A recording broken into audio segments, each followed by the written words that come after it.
Bonsoir, chers paroissiens. Aujourd'hui, dans ce dimanche, nous célébrons aussi, le jour 24 mai, la fête de Notre-Dame Secours des chrétiens. Un titre donné à la Vierge Marie depuis des siècles, si cher à Saint Jean Bosco.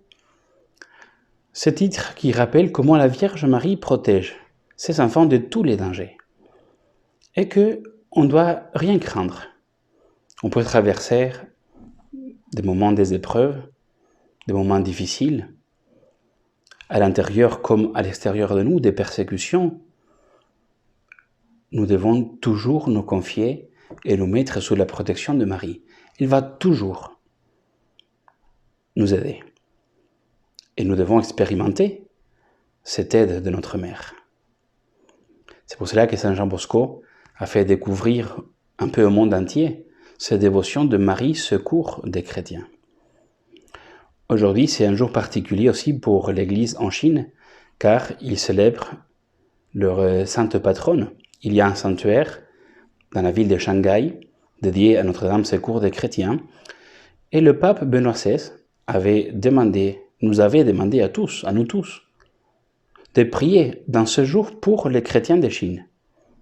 Rappelons-nous, c'est une église encore qui subit les persécutions contrôlées, une église dans laquelle encore des évêques, des prêtres et des laïcs sont en prison à cause de leur foi.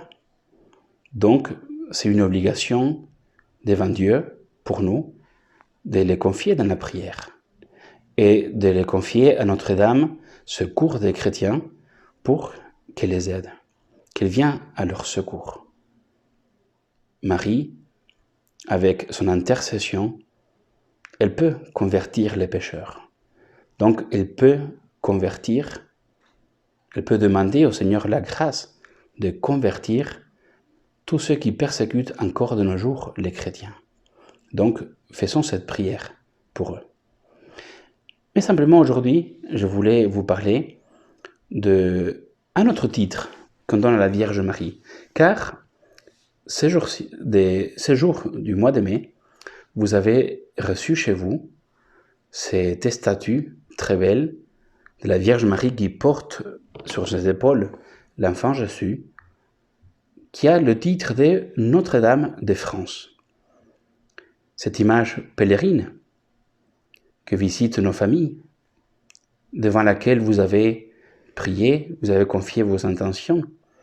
Alors je voulais vous rappeler simplement pourquoi on appelle Notre-Dame de France cette représentation. Alors déjà au XIXe siècle, l'évêque du Puy-en-Velay avait fait construire une très belle statue monumentale. Pour ceux qui connaissent le Puy-en-Velay, ils peuvent se rappeler, impossible de ne pas la voir. C'est une statue qui domine toute la ville, faite avec le fer des canons que Napoléon III avait pris dans le siège de Sébastopol.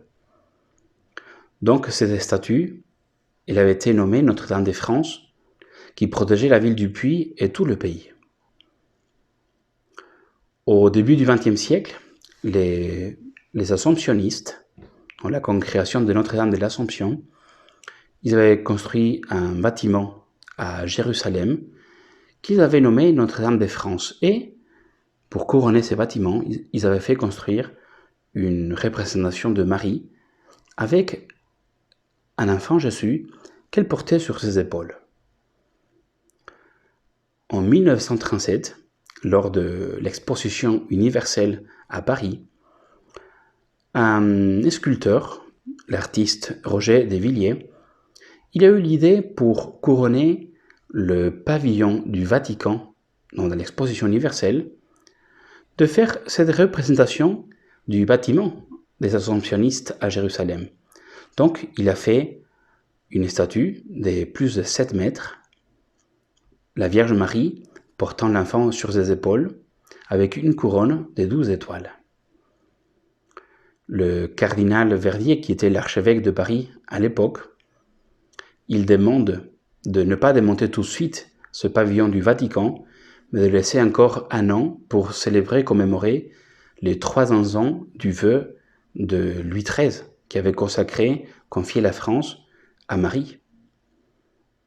Le cardinal Verdier, il fait aussi le vœu de construire, pas loin de Paris, un monument qui fasse un ensemble avec le monument du Sacré-Cœur à Montmartre, mais cette fois-ci pour Notre-Dame de France, pour confier la ville de Paris et tout le pays au cœur de notre Seigneur Jésus-Christ, au cœur sacré et au cœur immaculé de Marie. Mais on se trouve au début de la Deuxième Guerre mondiale, Et le cardinal Verdier, il va décéder en 1940. Donc, il ne peut pas réaliser ce vœu de construire ce monument. Le pavillon a été démonté. Pendant des décennies, on avait un peu oublié cette statue de 7 mètres.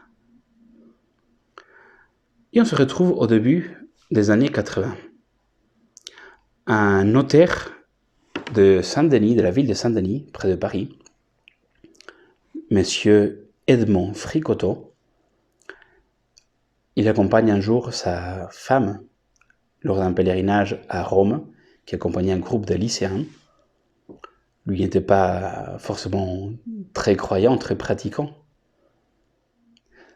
À Rome, en écoutant une homélie du cardinal Quentin, il est poussé par la grâce à la conversion. Donc il ressent à ces instants, à Rome, une force de se confesser, une force de se convertir, cette force de changer de vie. À son retour de ce pèlerinage, il décide, grâce aussi aux écrits d'un père, le père Lamy, qui était un prêtre et mystique, de découvrir la figure de Marie. Il lit les écrits de Saint-Louis-Marie Grignon de Montfort. Il décide de se convertir dans un apôtre de la Vierge Marie. Et il veut construire un monument près de Paris pour la Vierge Marie. Donc il demande à un sculpteur de faire une statue, une représentation, Marie portant un enfant sur ses épaules, avec une couronne de 12 étoiles. Et le sculpteur va lui dire, mais cette statue, elle existe déjà. Elle se trouve dans la mairie d'Amiens. Elle se trouve rangée. Ça fait des années qu'elle est là. Donc, M. Fricoteaux, il se renseigne.